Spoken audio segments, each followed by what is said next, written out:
আজি ৱৰ্ল্ড হাৰ্টৱেৰ উপলক্ষে মই আপোনালোকে কেইটামান বক্তব্য আগবঢ়াব খুজিছোঁ, যিটোৰ দ্বাৰা আমি হাৰ্টৰ বেমাৰবোৰৰ পৰা আঁতৰি থাকিব পাৰোঁ।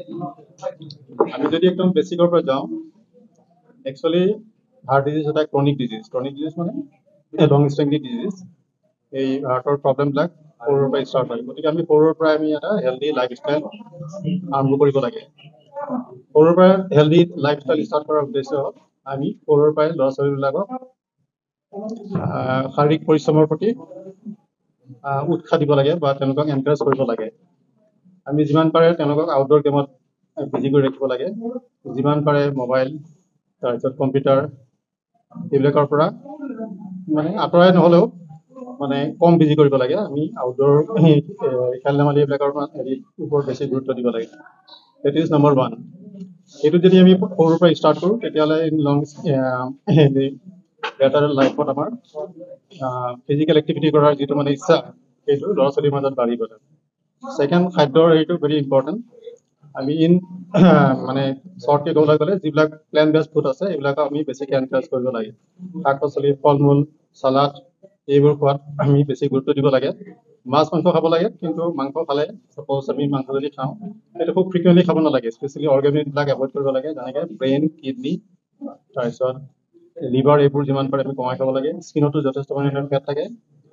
আমি লিন যিটো মিট, সেইটো আমি এনকাৰেজ কৰিব লাগে। আমি যদি হেৰি খাওঁ, কি কয় এইটো কণীৰ কথা কৈছোঁ, যিটো মানে কি আৰু এগৰ কথা কৈছোঁ। এগৰ মানে যদি আমি খাওঁ, সপ্তাহত যদি আমি হ'লে খাওঁ, গতিকে সপ্তাহত আমি 3-4টালৈকে এগ হ'লে খাব পাৰোঁ। যদি বেছিকৈ খাব বিচাৰোঁ এগ, তেতিয়াহ'লে আমি হোৱাইটটো এনকাৰেজ কৰিব লাগে, যিটো মানে হেৰি বুলি কয়, মানে য়গটো আঁতৰাই দিব লাগে আৰু হোৱাইট পৰ্চনটো খাব লাগে। তাত হোৱাইট পৰ্চনটোত এলুমিন বেছি থাকে। আৰু মাছৰ ক্ষেত্ৰত আমি যিমান পাৰি মাছ খাব পাৰোঁ। মাছটো মানে আমাৰ কাৰণে, হাৰ্টৰ কাৰণে ভাল। অকল হাৰ্টৰ কাৰণে ভাল নহয়, শৰীৰৰ বিভিন্ন অৰ্গনৰ কাৰণে মাছ ভাল। যিমান পাৰে আমি ফ্ৰেছ ফিছ খাব লাগে। এই মাছৰ কথা যদি আমি হেৰি কৰোঁ, তেতিয়া ইয়াত সৰু ডাঙৰ কথা নাই, যিকোনো মাছেই খাব পাৰি। দে আৰ ইকুৱেলি ইম্পৰ্টেণ্ট। আৰু বহুতে কয় যে ডাঙৰ মাছ খালে মানে হেৰি হয়, হাৰ্টৰ প্ৰব্লেম হ'ব পাৰে। এইটো একচুৱেলি নহয়। ডাঙৰ মাছৰ তেল একচুৱেলি হাৰ্ট ডিজিজ প্ৰিভেণ্ট কৰিবৰ কাৰণে ইউজ কৰা হয়, যিটো আমি ওমেগা 3 ফেটি এচিডত পোৱা যায়। ওমেগা 3 ফেটি এচিড হ'ল ডাঙৰ মাছৰ পৰা, সাগৰত থকা ডাঙৰ মাছৰ পৰা এই তেলটো উলিওৱা হয়, আৰু এইটো হাৰ্ট ডিজিজ প্ৰিভেণ্ট কৰাৰ কাৰণে ব্যৱহাৰ কৰা হয়। ওমেগা 3 ফেটি এচিড এটা হ'ল পলি আনচেচুৰেটেড ফেটি এচিড বুলি কোৱা হয়।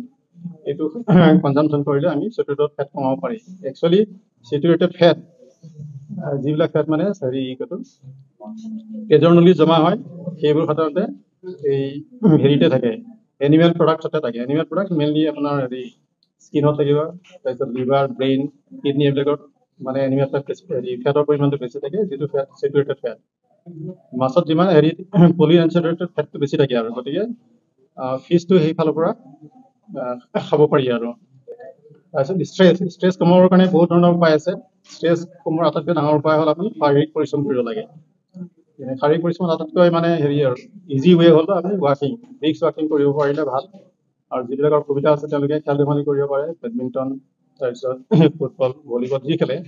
তাৰপিছত কিন্তু বেষ্ট হ'ল ৱাকিং। আৰু এক্সাৰচাইজ কৰিবৰ কাৰণে আমি হেৰিত যাব দৰকাৰ নাই, জিমত যাব দৰকাৰ নাই। কাৰণ জিমত আমি যেতিয়া আমি জইন কৰোঁ, তেতিয়া এইটো ইউজুৱেলি লং লাষ্টিং নহয়, বিকজ অফ মানে হেৰি টাইম কনষ্টেণ্ট। কিন্তু খোজকাঢ়িব আমি য'তে ত'তে খোজকাঢ়িব পাৰোঁ। ইভিন আমাৰ হেৰি য'ত আমি কাম কৰোঁ তাতো কৰিব পাৰোঁ, অফিচত কৰিব পাৰোঁ। Anywhere U can do the heavy ৱাকিং exercise, which is the best exercise. Second হ'ল আপোনাৰ চুইমিং যদি কৰিব পৰা যায়, এইটো ভালেই। এইবোৰ কৰিব নোৱাৰিলে